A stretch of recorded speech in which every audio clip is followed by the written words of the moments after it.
안녕하세요. 대단히 반갑습니다. 영감이 하는 일은 항상 오라 안데르센. 초라한 초가집에 노 부부가 자식처럼 기르는 동물들과 함께 살았습니다. 온종일 장난을 치는 고양이 울타리 옆 계집에 살면서 지나가는 사람만 보면 마구 짖어대는 개, 그리고 울타리 너머 연못에서 헤엄치기에 바쁜 엄마 오리와 새끼 오리들. 나이가 많아 기운이 빠져서 그런지 아니면 게을러서 그런지 소출이 해마다 줄어들었습니다. 여느 사람 같으면 근심 걱정을 줄줄이 늘어놓을 텐데 할머니는 그렇지 않았습니다. 영감이 하는 일은 항상 오라, 오직 이 한마디뿐이었습니다. 할머니는 다른 표현은 할 줄 모르는 사람처럼 이 말을 입에 달고 살았습니다. 노름판에 끼어들었다 돈을 몽땅 잃어도 이웃 농부와 소송을 벌인 끝에 논밭을 빼앗겨도 제때 수확하지 못한 토마토가 서리를 맞은 채 썩어나가도 할머니는 같은 말만 되풀이했던 것입니다. 그러던 어느 날이었습니다. 할머니가 마침내 다른 말을 꺼냈습니다. 영감 마을 장터에 가서 말을 팔거나 다른 물건으로 교환해 오지 않겠어요? 말은 우리에게 아무 쓸모가 없잖아요. 게다가 겨울은 닥쳐오는데 돈 한 푼 없이 어떻게 살겠어요? 할아버지가 선선히 성낙했습니다.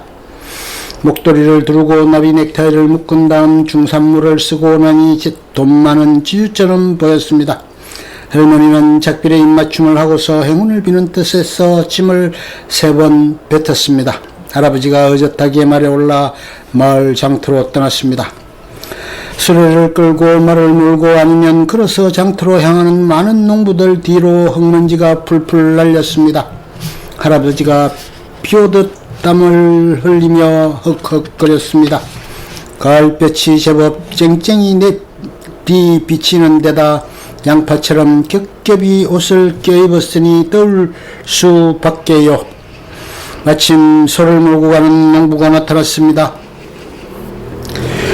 말을 소와 바꾸면 우유를 먹을 수 있잖아. 그럼 더위를 참으면서 장터로 갈 필요도 없고 소 주인이 마다할 리 없지요. 그는 고삐를 할아버지 손에 넘겨주고 말을 타고 황급히 사라졌습니다. 할아버지가 변덕을 부려 없던 일로 하자고 할까봐 겁이 났던 모양입니다. 새 고삐를 쥔 할아버지는 잠시 멍설였습니다. 아무래도 그냥 집으로 돌아가기에는 무언가가 아쉬움이 남았습니다. 결국 다시 장터로 방향을 잡았습니다. 저만큼 목동 하나가 포동포동 살이 오른 양을 끌고 가는 것이 보였습니다. 흰 털이 몹시 탐스러웠습니다. 할아버지는 양이 소보다 나을 것 같다고 생각했습니다. 우유와 치즈와 양털을 한꺼번에 얻을 수 있다는 생각만으로도 기분이 좋아졌습니다. 양치기도 좋아라 교환에 동의했습니다. 혼자만 들을 수 있는 작은 목소리로 할아버지의 어리석음을 비웃으면서 말이에요. 남은 일은 잽싸게 꽁무니를 빼는 것이었습니다. 할아버지는 양을 데리고 길을 따라 걸었습니다. 겨울이 오면 얼어 죽을지 모르니까 집 안으로 들여야겠다는 생각이 머릿속을 가득 채웠습니다. 다리에 다다랐을 때였습니다. 겨드랑이 밑에 덩치 큰 거위를 끼고 있는 사내를 보았습니다. 사내는 폭이 좁은 다리를 앞에 두고 우물쭈물 망설였습니다. 아무래도 무거운 거위 때문에 다리 건너기가 두려운 듯 했습니다. 할아버지가 사내에게 다가갔습니다. 그럼 참 통통하구만. 깃털도 참 탐스럽고 거위를 양과 바꾸겠나? 우리 가족과 함께 연못에서 즐겁게 지낼 수 있을 거야. 거절하면 바보겠지요. 할아버지가 사내에게 정중하게 감사했습니다. 속 울어야 순 멍텅구리구만 하고 실컷 조롱했지만 사내는 태연하게 인사를 받았습니다. 그리고는 묘한 웃음을 남기고 총총히 제 갈 길을 떠났습니다. 목적지까지 멀지 않은 듯 했습니다. 장터로 향하는 사람들이 부쩍 늘어났습니다. 돼지와 씨름하는 사내에 염소를 끌어당기는 아이, 달걀 바구니를 가슴에 안은 아낙네, 사람들과 부대끼며 무거운 거위를 들고 가자니 슬슬 딴 생각이 들었습니다. 마침 암탉을 안고 오는 농부를 보았습니다. 눈이 번쩍 뜨이는 기분이었습니다. 암탉은 제가 알아서 먹이를 찾아 먹으니 뒤치닥거리 할 일이 없잖아. 더구나 달걀과 병아리도 얻을 수 있고 완전 꽉 먹고 알먹고 일세.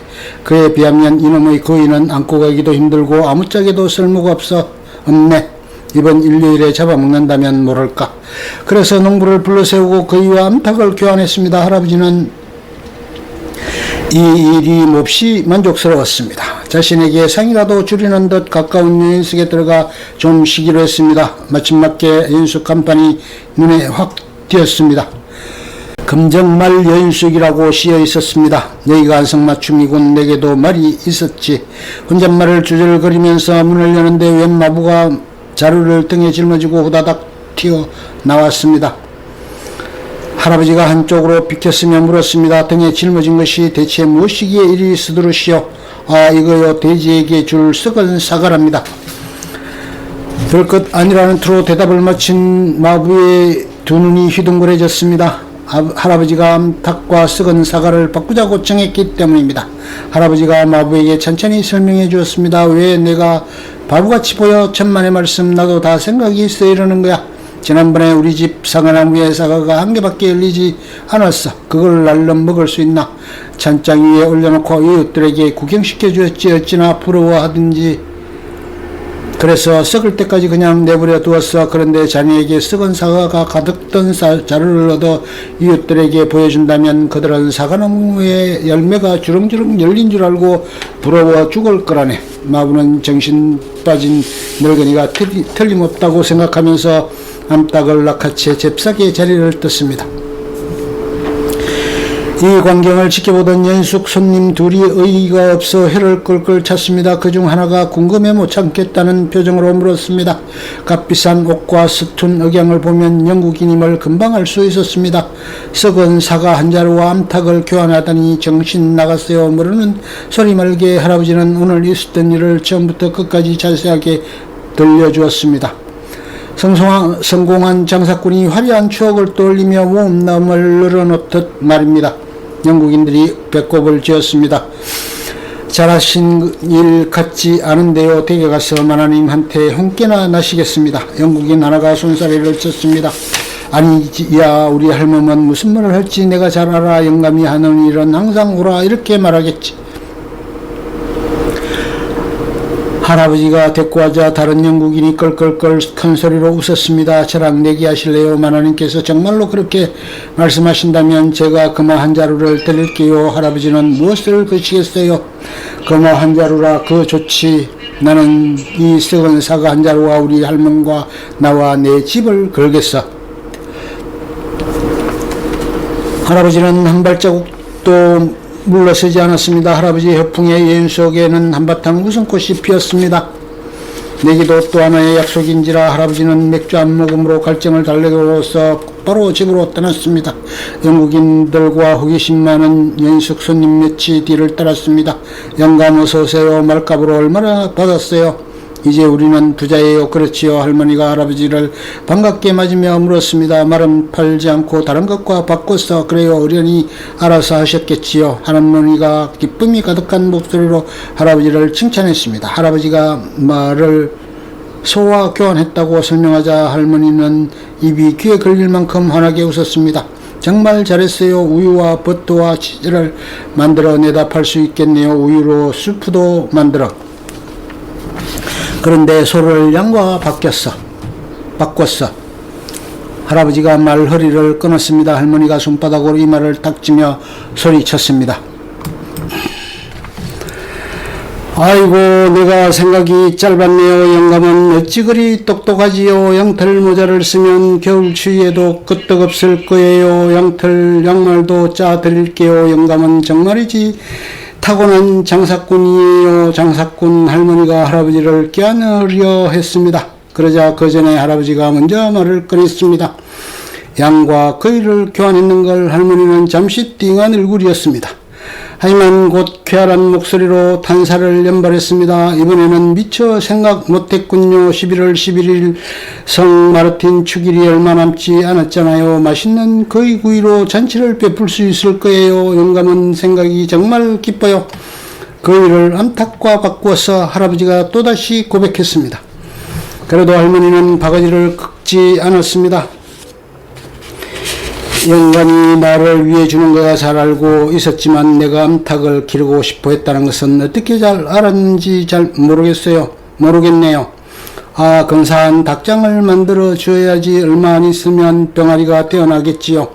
할멈 너무 앞서가지마. 암탉을 가져온 게 아니거든. 예일 속에서 마부를 만나 썩은 사과 한 자루랑 교환했어. 사과나무에 달랑 사과 한 알이 열린 일이며 그 사과를 찬장 위에 올려놓고 썩을 때까지 보관한 일을 생각하니 썩은 사과가 많으면 좋겠더라고.